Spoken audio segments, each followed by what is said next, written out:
আপনারা কি জানেন, যাকে আমরা পুরো ব্রহ্মাণ্ডের রক্ষাকর্তা বলে জানি, তিনি একসময় সামান্য এক বাটি মাখনের জন্য কেঁদে আকুল হতেন।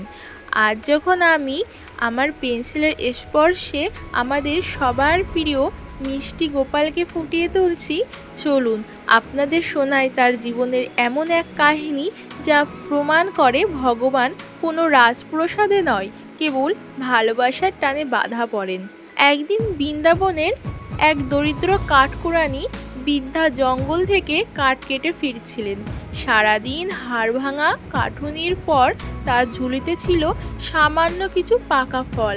ক্ষুধার্ত বৃদ্ধা ভাবছিলেন এগুলো বিক্রি করে আজ রাতে দুটো চাল কিনবেন। ঠিক তখনই বৃন্দাবনের ধুলোবালি মেখে কপালে ময়ূরপুঞ্জ গুজে এক পরম সুন্দর শিশু তার সামনে এসে দাঁড়ালো। তার চোখ দুটো যেন নক্ষত্রের মতো জ্বলছিল। সে অন্য কেউ নয়, আমাদের সকলের প্রিয় বালগোপাল। গোপাল তার মিষ্টি গলায় আধো আধো স্বরে বলল, মা, আমাকে একটা ফল দেবে? আমার খুব খিদে পেয়েছে। বৃদ্ধা তো অবাক, এত সুন্দর শিশু এই জঙ্গলে একা কি করছে। তিনি মুগ্ধ হয়ে বললেন, নিশ্চয়ই দেব, কিন্তু তুই আমাকে এর বদলে কি দিবি? গোপাল তার ছোট ছোট দুটি হাত বাড়িয়ে বলল, আমার কাছে তো কিছুই নেই মা, তবে এই দেখো, আমার দুই হাত ভরা বৃন্দাবনের ধুলো আর এক মুঠো শস্য ধান, তুমি এইগুলো নাও, আমার ফল দাও। বৃদ্ধা হাসলেন, এক বাটি ফলের বদলে এই সামান্য ধুলোবালি?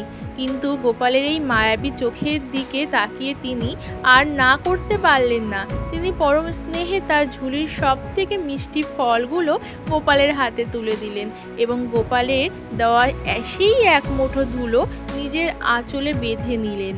গোপালের ফলগুলো পেয়ে খিলখিল করে হেসে দৌড়ে পালিয়ে গেল। বৃদ্ধা যখন বাড়ি ফিরলেন তার মন এক অদ্ভুত শান্তিতে ভরেছিল, কিন্তু ঘরে ফিরে যখন তিনি তার আঁচলটা খুললেন তখন যা দেখলেন তা বিশ্বাস করতে পারলেন না। আঁচলে রাখা সেই ধুলো আর সামান্য শস্যের দানাগুলো সব চকচকে হিরে, জহরত আর সোনায় পরিণত হয়েছে। বৃদ্ধা কেঁদে ফেললেন। তিনি বুঝতে পারলেন পরমেশ্বর স্বয়ং তার পরীক্ষা নিতে এসেছিলেন। ভগবান তার কাছ থেকে ফল চাননি, চেয়েছিলেন তার ভিতরের নিঃস্বার্থ ভালোবাসা। আর তার বদলে তিনি বৃদ্ধার পুরো জীবনটাই শান্তিতে ভরিয়ে দিয়েছিলেন।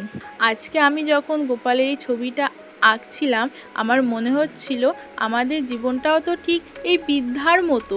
আমরা অনেক সময় ভগবানের কাছে শুধু চাই, কিন্তু আমরা যদি আমাদের অহংকার আর সামান্য ভালোবাসা তার চরণে সঁপে দিতে পারি, আমাদের জীবনটাকেও এমন অলৌকিক শান্তিতে ভরিয়ে দেন।